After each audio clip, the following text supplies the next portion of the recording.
സൂര്യന്റെ അതിതാപം ചുട്ടരിക്കുമോ എന്ന ആശങ്കകൾക്ക് വിരാമമിട്ട പാർക്കർ. സൂര്യന് ഏറ്റവും അടുത്തുകൂടെ പറക്കുന്ന മനുഷ്യനിർമ്മിത വസ്തു എന്ന ബഹുമതി നേടിയ പാർക്കർ സോളാർ പ്രോബ് പേടകം സുരക്ഷിതമെന്ന നാസ അറിയിച്ചതോടെയാണ് ആശങ്കകൾ കത്തിയെരിഞ്ഞുപോയത്.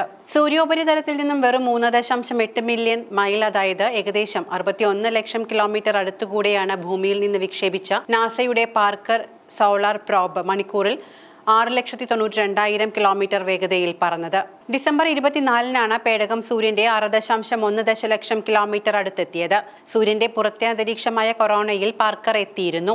ഭൂമിക്ക് ഏറ്റവും അടുത്ത നക്ഷത്രമായ സൂര്യനെ കുറിച്ച് ആഴത്തിൽ മനസ്സിലാക്കുന്നതിനായാണ് പാർക്കറെ അയച്ചിരിക്കുന്നത്. സൂര്യന് ഏറ്റവും അടുത്തെത്തുന്ന മനുഷ്യനിർമ്മിത വസ്തു എന്ന നാഴികക്കല്ല് ഇതോടെ പാർക്കർ സോളാർ പ്രോബ് സ്വന്തമാക്കി.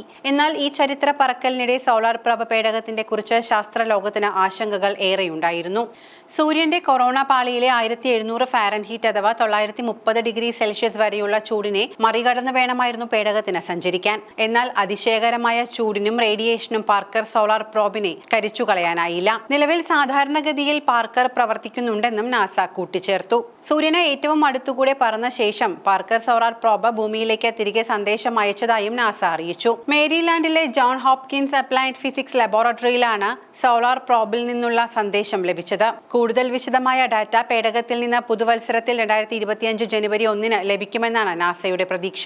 സൂര്യനിലെ വസ്തുക്കൾ എങ്ങനെയാണ് ദശലക്ഷക്കണക്കിന് ഡിഗ്രിയിൽ ചൂടാകുന്നതെന്നും സൗരവാതകങ്ങളുടെ ഉത്ഭവം എങ്ങനെയാണെന്നും ഊർജ്ജകണങ്ങൾക്ക് പ്രകാശവേഗം കൈവരുന്നത് എങ്ങനെയെന്നും ഒക്കെയുള്ള ചോദ്യങ്ങൾക്ക് ഉത്തരം നൽകാൻ പാർക്കർ പ്രോബിന് കഴിയുമെന്നും ഗവേഷകർ പ്രതീക്ഷിക്കുന്നു. സൂര്യന്റെ ഏറ്റവും ബാഹ്യഭാഗത്തുള്ളതും ചൂടേറിയതുമായ പ്രഭാവലയമാണ് കൊറോണ. സൂര്യന്റെ ഈ പുറം കവചത്തെ ഏറ്റവും അടുത്തെത്തി നിരീക്ഷിക്കുന്ന നാസയുടെ റോബോട്ടിക് ബഹിരാകാശ വാഹനമാണ് സോളാർ പ്രോബ് എന്നറിയപ്പെടുന്ന പാർക്കർ സോളാർ പ്രോബ്. 685 കിലോഗ്രാമാണ് പാർക്കർ സോളാർ പ്രോബ് പേടകത്തിന്റെ ഭാരം. 2018 ഓഗസ്റ്റ് 12-ന് ഫ്ലോറിഡയിലെ കേപ്പ് കനാവറൽ സ്പേസ് ഫോഴ്സ് സ്റ്റേഷനിൽ നിന്നായിരുന്നു ഇതിന്റെ വിക്ഷേപണം.